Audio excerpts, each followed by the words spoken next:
আ আর ইসলাম আপনাকে যুক্ত করা হয়েছে। আপনি বলেন তাহলে। নমস্কার দাদা। দাদা আমি দাদা আমি ইন্ডিয়া থেকে বলছি। আচ্ছা হ্যালো। বলেন।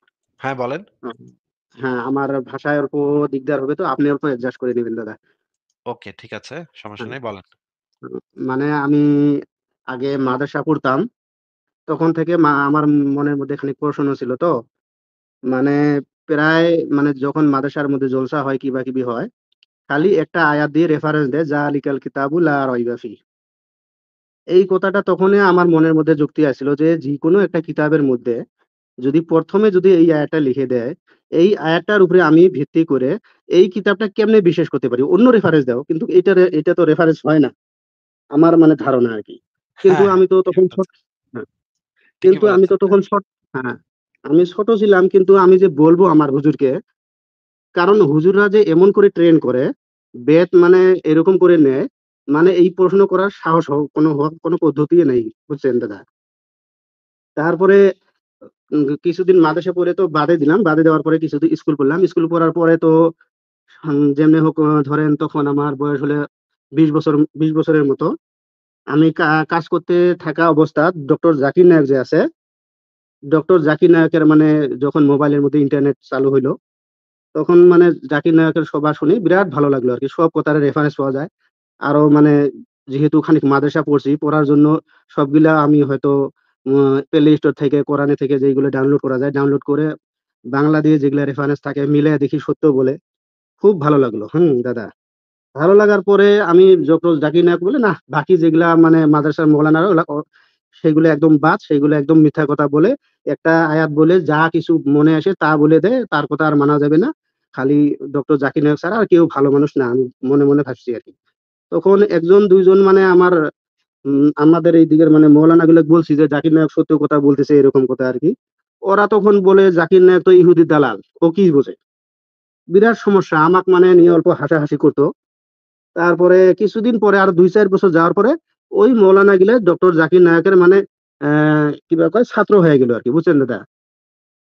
ছাত্র হয়ে গেল। তখন তো আমি অল্প ভালোই পেলাম যে না ঠিকই আছে ডক্টর জাকির নায়ক ভালো তাইলে আমি ভালো পথে আছি আরকি। এরকম বলে মনে হলো। কিছুদিন পরে আরো যখন দেখলাম কিবা কয় সজল রোশন। সজল রোশন তো একদম জাকির নায়ক একদম ১২ টা বাজায়া দিল।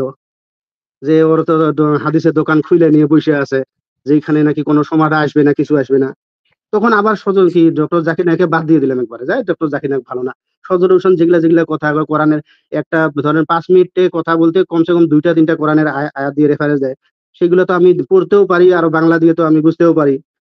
তারপরে পুরা ভালো পাইলাম। এই ১ মাস হইলো আপনার যখন ১ টা ২ টা শুনলাম, তখন তো আবার সজল হোসেন গেল। এখন আমি মানে কনফিউজ হয়ে আছি।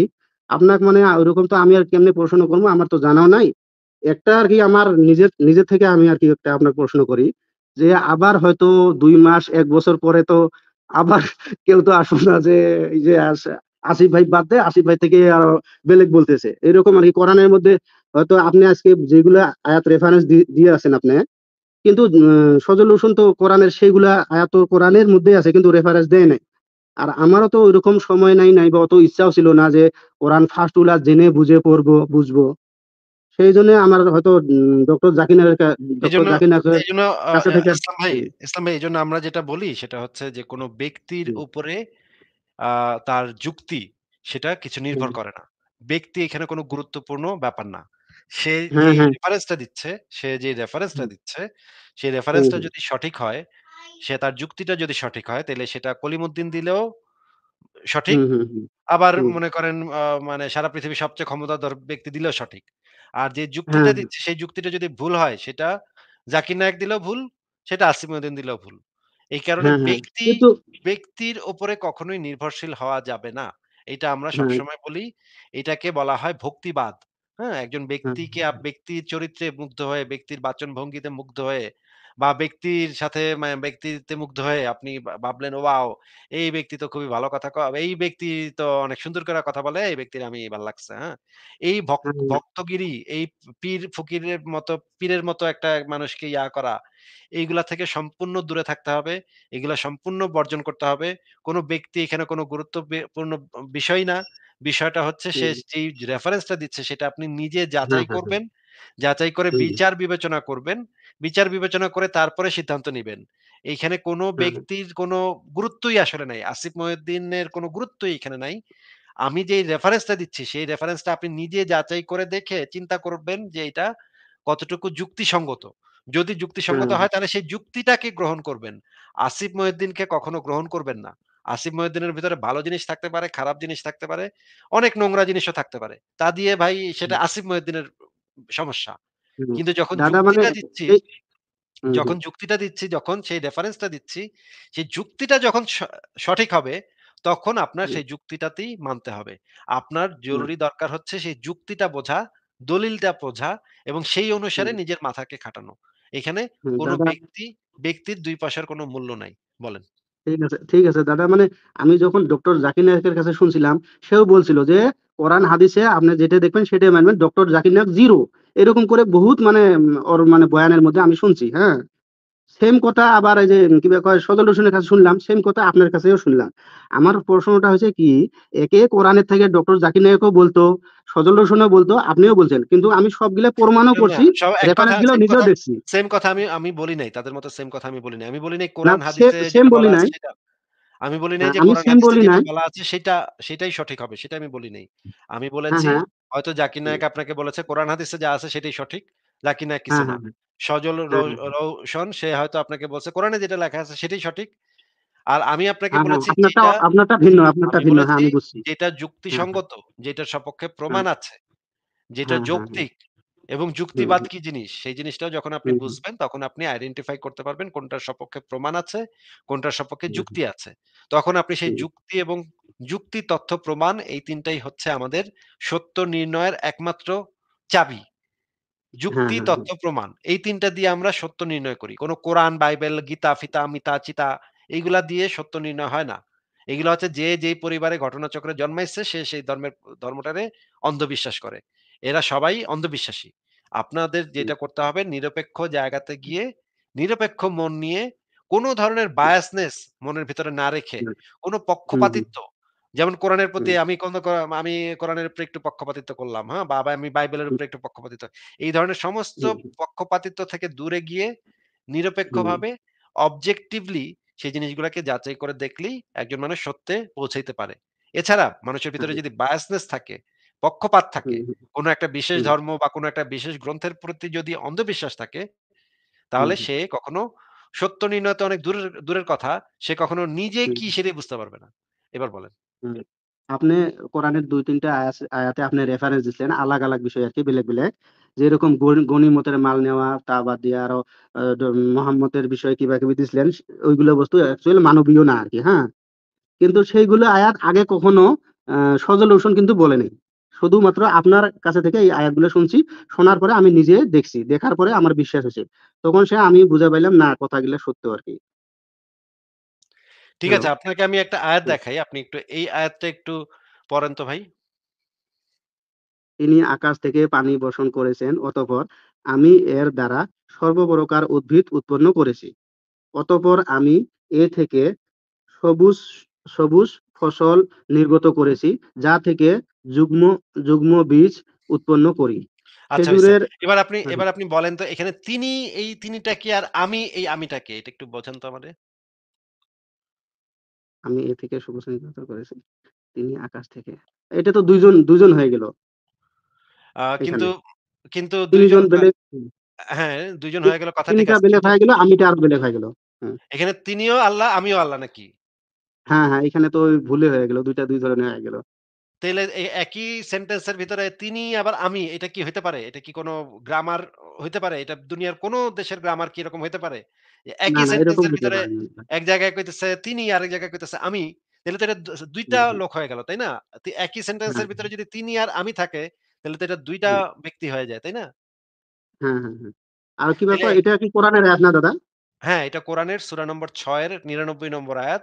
আপনি একটু খুলেন, হুম, খুইলা এই মুহূর্তেই চেক করেন। আমার কথাও বিশ্বাস করার কোনো প্রয়োজন নাই। নিজে এই মুহূর্তে চেক করে দেখেন যে এইটার ভিতরে আপনি কি পড়ে কি বুঝলেন?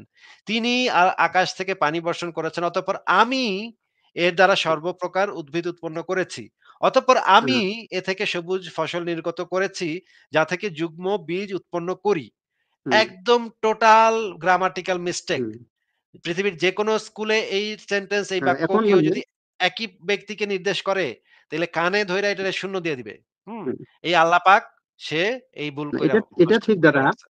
এই হ্যাঁ, এই বলেন? রেফারেন্সটা যদি আমি বেলেগকে দেখাই, সে বলবে অ্যারাবিকটা হয়তো ঠিকই লিখছে, ট্রান্সলেট যে করছে সে হয়তো ভুল করছে নাকি তাইলে সেরকম আমরা তাইলে বলে আমরা যদি। কয়েকটা তাইলে আমরা কয়েকটা ট্রান্সলেশন দেখব। আসেন তাইলে আমরা কয়েকটা ট্রান্সলেশন একসাথে দেখি। যে একটা ট্রান্সলেশন ভুল হইতে পারে। হুম, হ্যাঁ, কথা ঠিক যে একটা ট্রান্সলেশন ভুল হ্যাঁ, হইতেও হ্যাঁ, পারে। হ্যাঁ, এটা ঠিক আছে। কিন্তু হুম, সবগুলা ট্রান্সলেশন হুম, সমস্ত বড়, বড় আলেম মিল্লা সবাই মিল্লা ভুল করবে এটা হুম। তো হইতে পারে না, তাই না? এটা তো না এটা অস্বাভাবিক হইতে পারে ব্যাপার। না। হুম। ঠিক আছে? তাইলে আমরা না এটাও বুঝছি যে মানে কয়েকটা অনুবাদ একসাথে এটাও দেখব এবং সৌদি হুম, আরব থেকে হ্যাঁ, হ্যাঁ, হ্যাঁ, সরাসরি সৌদি হুম, সরকার দ্বারা সত্যায়িত যে অনুবাদটা সেটাও দেখব। সবগুলা একসাথে দেখলে হুম। এবং ইংরেজিটাও দেখব। ইংরেজিটাও দেখলে আরো দুধ কা দুধ পানি কা পানি হয়ে যাবে। এমনকি দরকার হইলে আমরা আচ্ছা, আরবিটাও দেখব। আরবিটাও আমরা হ্যাঁ, হ্যাঁ, ভালোভাবে দেখব। তাইলেও দুধ কা দুধ হ্যাঁ, পানি এই কা পানি হয়ে যাবে। স্ক্রিনের আগে আমরা দাদা হ্যাঁ, স্ক্রিনে আমি দিচ্ছি ভাই। স্ক্রিনের বলেন। মধ্যে স্ক্রিনের মধ্যে ওয়ার্ড বাই ওয়ার্ড যেটা মাউসটা ওইখানে ধরলে যে বাংলাটা হ্যাঁ, আসে সেরকম সেম জায়গার পর হ্যাঁ, হ্যাঁ, অসুবিধা নেই। যদি সবই করব, সবই করব। দেখি, দেখি আমরা একটু দেখি যে এই আয়াতটাতে কি বলা আছে। এখানে কি উঠছে ভাই? এখানে কি? এসে আচ্ছা। এন্ড হি হুম, তারপরে তারপরে এখানে দেখেন আ then we bring এখানে কি লেখা ভাই? we দেন উই ব্রিং হ্যাঁ, এটা আমি আচ্ছা হইছে এখানে কি হুম, ছিল? হুম, এন্ড হি আর এখানে কি হইল? হইছে দাদা আর দেখার লাগবে না এটা তো আমার প্রমাণ হয়ে গেল। হুম, হুম, আচ্ছা ঠিক আছে ইংরেজিটাও দেখি। এই যে দেখেন ইংরেজিতে লেখা আছে and it is he hmm, who sends down তারপরে হুম, বলা হুম, হচ্ছে and we produce thereby the hmm, growth of all things we produce from it greenery from hmm, which we produce grains arranged in layers দেখতে পাচ্ছেন এখানে we আছে হ্যাঁ, হ্যাঁ, হ্যাঁ, আবার এখানে পাইছি। শুরুতে ছিল he who দেখা যাচ্ছে? হুম, হ্যাঁ, হ্যাঁ, হ্যাঁ, পাইছি। আচ্ছা এবার আমরা আরেকটা ইংরেজি অনুবাদ পিটখালির অনুবাদটা দেখি। আ আ পিকথালির অনুবাদ সেটা হচ্ছে হি হু তারপরে বলা আছে উই এই যে উই দেখা যাচ্ছে? হ্যাঁ, হ্যাঁ, দেখা তারপরে যাচ্ছে। এই যে উই ব্রিং দেখা যাচ্ছে? হ্যাঁ, উই ব্রিং দেখা যাচ্ছে। আচ্ছা ঠিক আছে। এবার বাংলা অনুবাদ দেখি। তিনি আকাশ থেকে বৃষ্টি বর্ষণ করেন অতঃপর তা দ্বারা আমি সকল প্রকার উদ্ভিদ উৎপন্ন হ্যাঁ, করি। দেখা যাচ্ছে ভাই? হ্যাঁ, হ্যাঁ, হ্যাঁ, দেখছি স্পষ্ট এটা দেখছি। হচ্ছে এটা হচ্ছে তাইসিরুল কোরআনের অনুবাদ। আচ্ছা পরের অনুবাদটা দেখি। শায়েখ মুজিবুর রহমানের অনুবাদ দেখি। আর তিনি আকাশ থেকে পানি বর্ষণ করেন। ওর সাহায্যে সব রকমের উদ্ভিদ আমি এখানে আবার ব্রাকেট হুম, দিয়ে দিছে দেখেন, আল্লাহ উৎপন্ন করি। এখানে তাইলে তিনি হুম, কেডা ভাই? হুম। আমি যদি হয় তিনিও তো আল্লাহ, আল্লাহ কিন্তু আলাদা আলাদা করে। হুম, তাইলে হুম। তিনি কেডা? তিনি কি আরেক বেডায় আছে? আল্লাহর উপরে আরেক আল্লাহ আছে? যেই আল্লাহ আবার আকাশ থেকে পানি বর্ষণ করে? আচ্ছা ঠিক আছে। এরপরে হুম, আরেকটা অনুবাদ দেখি। আল বায়ান ফাউন্ডেশন এটা সৌদি সরকার দ্বারা সত্যায়িত অনুবাদ। এখানে দেখেন হুম, তিনি আসমান থেকে পানি বর্ষণ করেছেন বৃষ্টি অতঃপর আমি এ দ্বারা হুম। উৎপন্ন করেছি সব জাতের উদ্ভিদ। দেখা যাচ্ছে ভাই তিনি আমি দেখা যাচ্ছে? আচ্ছা। হ্যাঁ, হ্যাঁ, হ্যাঁ, হ্যাঁ। তারপরে আমরা দেখা যাচ্ছে দাদা। এরপরে আমরা আবু বকর জাকারিয়ার অনুবাদ দেখি। বাংলাদেশের প্রখ্যাত আলেম। উনার অনুবাদটা দেখি। দেখেন এখানেও আছে। তিনি আসমান থেকে বৃষ্টি বর্ষণ করেন অতঃপর তা দ্বারা আমরা সব রকমের উদ্ভিদদের চারা উদ্গম করি। হুম। দেখা যাচ্ছে ভাই? হ্যাঁ, হ্যাঁ, হ্যাঁ। তাইলে আমি কি ইংরেজি অনুবাদ দেখাইলাম, আরবিটা দেখলাম, তারপরে হচ্ছে গিয়ে মানে বাংলা ৪ টা অনুবাদ দেখলাম। এরপর কি হ্যাঁ, আর হ্যাঁ। কোন হ্যাঁ, দেখলাম। সন্দেহ আছে? কোন কিছু নাই দাদা। নাই, নাই সন্দেহ নাই দাদা। আর তাইলে আগেরগুলো আপনি যেগুলা এখানে তো বলছিলেন হয়তো না দাদা, এখানে তো আগেরও ব্যাকরণগত যেগুলা আপনি বলছিলেন ব্যাকরণগত হ্যালো ভুল করছে দাদা। আল্লাহ, তাই না? আল্লাহর তো একটু ব্যাকরণ শিক্ষায় উম কোরআন-টোরান লেখার আগে একটু ব্যাকরণ পড়ালেখা কইরা তারপর তো ক্লাস 5 পাস দিয়া তারপর তো লেখা উচিত ছিল, তাই না? এইখানে দাদা শুনেন, এইখানে ব্যাকরণের কথা তো হয়তো হয়তো কেউ বলতে পারে, আমি বলছি না আরকি। আমি যখন আমার বন্ধু যদি বলি আরকি, কেউ বলতে পারে, ব্যাকরণ তো আমরাই বানাইছি। সেটার জবাব তাহলে কেমনে দিব? ব্যাকরণ তো এই যে আরবিতে যেটা নাজিল হইছে সেটা তো মানুষের জন্য নাজিল হইছে। সেটা তো আর আ মানে গরু ছাগলের জন্য নাজিল হয় নাই, তাই না? এটা তো এটা তো যেকোনো হ্যাঁ, হ্যাঁ। ক্ষেত্রেই বলা যায়। এটা তো শুধু হুম, ব্যাকরণের ক্ষেত্রে না, যেকোনো ক্ষেত্রে গাণিতিক ভুল দেখাইলে কেউ বলতে পারে, "ভাই গণিতটা আমরাই বানাইছি।" যৌক্তিক ভুল দেখাইলে, "ভাই যুক্তিটা আমরা বানাইছি।" সায়েন্টিফিক ভুল না দেখাইলে, "ভাই গণিতের ক্ষেত্রে সায়েন্স অল্প তো আমরা বেলেগ হয় বানাইছি।" দাদা। ওটা ২ × ৪ হবে। এটা যেকোনো গরু গণিতের গাধার মতো ক্ষেত্রে বেলেগ ভাই হয়। এই কথা বলার হুম, জন্য কোন যোগ্যতা লাগে না। এটা তো গরু গাধার মতো কথা হয়ে গেল। না মনে আমি করেন ভাই, আমি তো হুম, মনে করেন ইসলাম ভাই মনে করেন যে কলিমুদ্দিন একটা নতুন ধর্ম আবিষ্কার করছে। হ্যাঁ? আইসা কইতাছে, "ভাই আহেন, হুম, হুম, আমার ধর্মে আহেন।" আমি কইলাম, "আচ্ছা দেহি হুম, তোমার ধর্মে কি লেখা আছে দেহি, দেখাও তো।" তো দেখাইলো আমার একটা বই। এই বইয়ের ভিতরে এইটা আছে। পং, পং, চং, চং, পক, পক, পক। এরকম কিছু একটা হুম, কবিতা-টবিতা হুম, লেখা আছে তার বইয়ে। এখন আমি হুম, দেখলাম হুম, তার বইয়ের ভিতরে ১০০ টা বানান ভুল। হুম? হ্যাঁ, হ্যাঁ, হ্যাঁ, ১০০ টা বানান হুম, ভুল করে রাখছে। আমি বললাম যে, "বাড়া এই বই তোরে কেডা পাঠাইছে?" হে কইলো, "আমারে মহাবিশ্বের যে সৃষ্টিকর্তা সে আমারে এই বইটা পাঠাইছে ভাই।" আমি কইলাম, হুম, "তোর বইয়ের ভিতরে এতগুলা বানান ভুল, তোরে যে মানে তোর মহাবিশ্বের যে সৃষ্টিকর্তা তোরে পাঠাইলো, এই বানানটা একটু ঠিক করে তোরে পাঠাইতে পারল না? এটা তো পড়েই বোঝা যাচ্ছে যে কোন একটা বেড়ায় লিখছে যে এই বেড়ায় বানান ঠিকমতো পারে না। পড়ালেখা ঠিকমতো করে নাই। এইজন্য এই বানানগুলা হুম, ভুল লিখছে। আল্লাহ পাঠাইলে তো অন্ততপক্ষে বা সৃষ্টিকর্তা পাঠাইলে তো এত বানান ভুল থাকতো না। বানান তো হ্যাঁ, হ্যাঁ, এখন যদি বেটায় আমারে কয় যে, "ভাই বানান তো ভাই মানুষই বানাইছে। আল্লাহ আল্লাহ তো বানান-বুনানের ঊর্ধ্বে। হ্যাঁ? বানান তো ভাই হুম, মাইনষের হুম, জন্য। আল্লাহ এত বানান-বুনান পুছে না। আল্লাহর যেমনে হুম, ইচ্ছা লাগে তেমনে সে বানান-বুনান লিখা দেয়। হ্যাঁ? আল্লাহ এত না বানান-বুনান আপনি দেখানোর টাইম হুম, নেই আল্লাহর। আল্লাহ অনেক মহান তো এইজন্য আল্লাহর এত বানান-বুনান দেখানোর টাইম নেই।" এই কথা যদি না বলে এটা কেউ ঠিক। তাইলে তো ওই বেটারে ধইরা কানের নিচে একটা থাপ্পড় দিয়া ওরে মানে স্কুলে ভর্তি করানো দরকার। যে যা তুই স্কুলে আগে বানান শিক্ষা আয়, তারপর একটা বই লেখ। বই লিখা তারপর এই সমস্ত ফাপড়বাজি করিস। তুই তো বেটা নিজে বইটা লেখছস সেটা তো বোঝাই যাচ্ছে তোর বানান ভুল দেখে তো বোঝাই যাচ্ছে তুই নিজে বইটা লিখে নিয়ে আইছস। তুই বেটা মানে ব্যাকরণ পারস না, তুই বেটা বানান পারস না। এইজন্য তুই এই ভুলভাল লিখে নিয়ে আসছস। তোর সৃষ্টিকর্তা যদি ঠিক এটা আছে। পাঠাইতো, এই বানান তো ভুল তো তার বইয়ের ভিতরে এই বানান ভুল তো থাকতো না। সে তো অন্তত না বানানটা তো আমি ঠিক আ করে লিখতে পারত, তাই না? সে যদি সর্বজ্ঞানী হুম, হয়, সে এই হুম, বানানটাই সাধারণ বানান জিনিসটা জানে না সে। আ ক মানে ইয়া লিখতে তার কলম ভাইঙ্গা যায়। হ্যাঁ? এই হুম, কলা লিখতে তার কলম ভেঙে যায়। এত অশিক্ষিত মূর্খ সৃষ্টিকর্তা তুই পাইছিস কই? এইটা তো তারে আমি জিজ্ঞেস করব, তাই না? হুম। দাদা আমি এখন বলি, হ্যালো, হ্যাঁ, হ্যাঁ বলেন। হ্যালো। বলেন, বলেন। তার মানে আগে শুনছি আরকি মানে জিবরাইল আলাইহিস সালামে আইসা হয়তো বলতো হুজুর মুহাম্মদ সাল্লাল্লাহু আলাইহি ওয়াসাল্লামে। তারপরে হুজুর মুহাম্মদ সাল্লাল্লাহু আলাইহি ওয়াসাল্লাম তো মূর্খ ছিল, লেখাপড়া ছিল না। বেলেগের দ্বারাই লিখতো, হ্যাঁ? তা লেখাটা তো ডাইরেক্ট আল্লাহ পাঠায় নাই। লেখা আল্লাহ খালি কথাটা পাঠাইছে। লেখাটা বেলেগ মানষে লিখছে। আর হুজুর মুহাম্মদ সাল্লাল্লাহু আলাইহি ওয়াসাল্লাম নিজেই হয়তো পড়াশোনা না আসলেও নিজে লিখতেও পারে নাই। ওরা মানে লেখা আগে পইড়া দিছে, তারপরে নিজে শুনছে। শোনার পরে ওইটা মানে আ সার্টিফাই দিল যে হ্যাঁ, এটা ঠিক আছে বলি আরকি। কিন্তু এমনও তো হইতে পারে মোহাম্মদ ওই যে মানে হেরা গুহায় গিয়া কিছু একটা গাঞ্জা-গুঞ্জা খাইতো কিনা আমরা তো জানি না ভাই। হ্যাঁ? সে কি খাইতো না হ্যাঁ, খাইতো হ্যাঁ। এখন কি খায় কি কইরা এমনে এই সমস্ত উল্টাপাল্টা জিনিসপত্র লিখছে। খুনাখুনির কথা লিখছে হুম, তার কোরআনের ভিতরে। কাফের মারো, এইটা করো, হুম, গনিমতের মাল বানাও, মাইয়া তুইলা নিয়ে আসো। হুম, হ্যাঁ? মেয়ে মানুষ তুইলা হুম, নিয়ে আসো। বিয়া করো, এত ডিগ্রি করে বিয়া করো, দাসী রাখো, দাসীর সাথে করো। এগুলা যে শিশুর সাথে করো, এগুলা যে নিজে বানায় নাই এটা আমরা কেমনে বুঝবো? এই মোহাম্মদ যে নিজের খায়েশ চরিতার্থ করার জন্য এই সমস্ত জিনিস বানায় কয় নাই। এই মনে করেন এই যে মানে আয়েশার কথা আমরা ধরি। হুম, আয়েশা একটা কথা বলছে যে, আ হুম, আপনার আপনার রব আপনার আপনি যা ইচ্ছা করেন আপনার রব সেটাই আয়াত নাযিল করে। এই যে দেখেন এই হাদিসটা দেখেন। বুখারী শরীফের হুম। ৪৪২৫ নম্বর হাদিস। ভাই আপনি একটু হাদিসটা আমাদেরকে পইড়া শুনান তো ভাই। লাল কালি থেকে পড়বো নাকি? হ্যাঁ, লাল কালি থেকে পড়েন। হুম। আয়েশা আয়েশা রাদিয়াল্লাহু আনহু বলছেন, আনহা বলছেন, আ আনহা থেকে বর্ণিত তিনি বলছে যেসব মহিলা নিজকে রাসূল সাল্লাল্লাহু আলাইহি ওয়াসাল্লাম এর কাছে এ হেরা স্বরূপ না হেবা স্বরূপ আছে? হেবা হেবা স্বরূপ ন্যস্ত না করত। হেবা স্বরূপ নাস্ত করে দেন, তাদের আমি ঘৃণা করতাম। আমি মনে, মনে বলতাম, মহিলা কি নিজেকে অর্পণ করতে পাবে? এরপর যখন আল্লাহ তাআলা এ আয়াত নাজিল করেন, আপনি তাদের মধ্য থেকে যাকে ইচ্ছা আপনার কাছে দূরে রেখেছেন, তাকে কামনা করলে আপনার কোনো অপরাধ নেই। তখন আমি বললাম, আমি দেখেছি যে আপনার রব আপনি যা ইচ্ছা করেন তাই পূরণ করেন। আচ্ছা এই হাদিসটাতে কি বলা হয়েছে আপনি কি বুঝতে পারছেন ভাই? না আমি ভালো করে বুঝিনি। মানে আমি আচ্ছা। সেরকম করে পড়তে মুহাম্মদ পারিনি যখন তো, হ্যাঁ।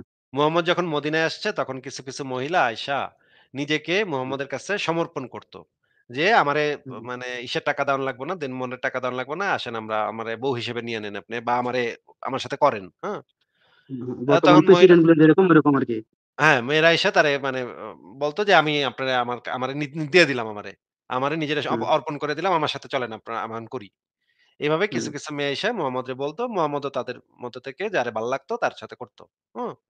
কাজ করত। হুম, এখন এটারে আবার আল্লাহ পাক এই যে মহিলারা আইসা বলতেছে যে আমারে অর্পণ করে দিলাম। আমি নিজেরে আপনার আ কাছে সঁপে দিলাম। তখন আল্লাহ পাক এই হুম, আয়াতটা নাযিল করল যে, "এই যে তোমারে যারা শৈপা-টৈপা দিতেছে না, এদের মধ্যে থেকে যারা তোমার ভাল লাগে তারে তুমি করো। আর যারা ভাল লাগে না তাদের সাথে করো না। এটা তোমার ইচ্ছা। তুমি করতে চাইলে কোন অপরাধ নাই। তুমি যদি তোমার যদি মনে খায়েশ জাগে করতে পারো। যা যত ইচ্ছা করতে পারো। যারে ইচ্ছা করতে পারো। কোন সমস্যা নেই।" হ্যাঁ? এটা আল্লাহ পাক আয়াতটা নাযিল করে দিল। এই আয়াতটা শুইনা আবার আয়েশা গেছে চাইত্যা। আয়েশা কইতেছে যে, হুম, "এই মহিলারা কি এত নির্লজ্জ, বেহায়া মহিলাগুলা, এই মহিলাগুলারে আমি ঘৃণা করি। এই মহিলাগুলা নিজেরে মুহাম্মদের কাছে আইসা, আমার জামাইয়ের কাছে আইসা সইপা দিতেছে। আবার হুম, আল্লাহও আবার পটপট করে আয়াতও নাজিল করে দিতেছে যে, যার ইচ্ছা লাগাও, যার ইচ্ছা করো।" কি রকমের একটা মানে বে মানে আয়েশাই চাইতে শেষে বলতেছে যে, "আমি দেখতেছি যে, হে নবী আপনি যেটাই মনে, মনে খায়েশ করেন আল্লাহ পাক সাথে, সাথে সেটা পূরণ করে দেয়।" এইটা আবার আয়েশা খোঁচা মাইরা নবী মোহাম্মদরে বলল। দেখেন এই হাদিসটা পড়লে হুম, পরিষ্কার বোঝা যাচ্ছে যে আয়েশা আবার খোঁচা দিয়া নবীরে কইতাছে যে, "আরে আপনার আল্লাহ তো আপনার আপনি যা ইচ্ছা করেন যেটাই সাথে, সাথে ওই হুম, আয়াত হুম, নাযিল হুম। করে দেয়।" তার এটা কি মানে কইরা তার বোঝ মানে এর দ্বারা বোঝা যায় আল্লাহ আয়াত নাযিল করুক না করুক যেটা ইচ্ছা হয় সেটা মানে বলে দেয় আল্লাহ তরফ থেকে আসা কথা কয় আরকি। হ্যাঁ, এখন এইটা তো একটা সন্দেহের বিষয় থাকে যে এটা কি আসলেই আল্লাহ হ্যাঁ, পাঠায় নাকি নবী মোহাম্মদ নিজেই এই যে দেখা হুম। যাইতেছে যে মানে মানে যখন তার যেটা ভাল লাগে আল্লাহ সেই অনুসারে আয়াত নাযিল করে দিতেছে। তার মানে এটা তো পরিষ্কার আয়াতের টাইমিং গুলা দেখতে লাগবে না। টাইমিং দেখলে বোঝা যায় যে মানে কিসের জন্য আরকি আয়াতগুলা নাযিল হয় আরকি। সেটাই, টাইমিং সেটাই দেখে যে দেখে ধরতে পারবে। হ্যাঁ, সেটাই যে মানে এটা তো দেখলে বোঝা যায় যে নবী মোহাম্মদের হুম, যেই যখনই খায়েশ জাগে তখনই আল্লাহ একটা করে আয়াত নাযিল করে দেয়। এই যে যেমন ধরেন পালিত পুত্রের বউরে নবীর খায়েশে হ্যাঁ, মনে ধরছে। এখন আল্লাহ সাথে, সাথে হ্যাঁ, আয়াত নাযিল করে দিছে। হ্যাঁ, তুমি করতে পারো। হুম, পালিত পুত্রের বউরে তালাক দেওয়ায় এরে তুমি লয়ে আসো। তোমার মনে যা গোপন করেছিলে এইটা আল্লাহ প্রকাশ করে হুম, দিল। মানে মোহাম্মদ এই যে আয়াতের ভিতরে কিন্তু লেখা আছে আপনি একটু পইড়া দেখেন, হ্যাঁ? এই যে পালিত পুত্রের এই যে জয়নবরে যখন বিয়া করছিল, জায়েদের বউ হুম, জয়নবরে। এই কাহিনী জানেন হুম। তো ভাই নাকি? জয়নবের বউরে বিয়ে করছিল। জয়নবের না এই বউরে না। কাহিনী জানি না। হ্যাঁ, মুহাম্মদের যে পালিত পুত্র জায়েদ, জায়েদের যে বউ ছিল জয়নব, জয়নবরে দেইখা মুহাম্মদের মাথা গরম হইছিল। এখন পালিত পুত্র জায়েদরে কইছে, "তুমি তালাক দিয়া দাও তোমার বউরে, আমি তোমার বউরে নিবো।" হুম? না তখন এগুলা আমি আমার নিজের থেকে মানে সেরকম গ্রন্থ পড়ি নাই না। আর ডক্টর জাকির নায়েকরা তো সেরকম বলেও নাই। এগুলা তো বললে তো মাইনাসে যায়। বুঝছেন? আচ্ছা, সেইজন্য আমার জানা ছিল না। কারণ ঠিক আছে। দোকানটা তো ওরা খুলছে না। দোকানটা বন্ধ হয়ে যাবে এরকম কথাগুলো বললে। হ্যাঁ, এইজন্য মানে এরকম কথা বলে না, না? ঠিক আছে তাহলে আর ইসলাম হ্যাঁ। ভাই আপনি এগুলো আরো ভালো আ করে পড়েন, বোঝেন। তারপরে আপনার আবারও একদিন আইসেন তখন আপনার সাথে কথা বলব, হ্যাঁ? থ্যাংক ইউ দাদা। ঠিক আছে ভালো থাকেন তাহলে বিদায় হুম, জানাচ্ছি। হুম, থ্যাংক ইউ। আচ্ছা।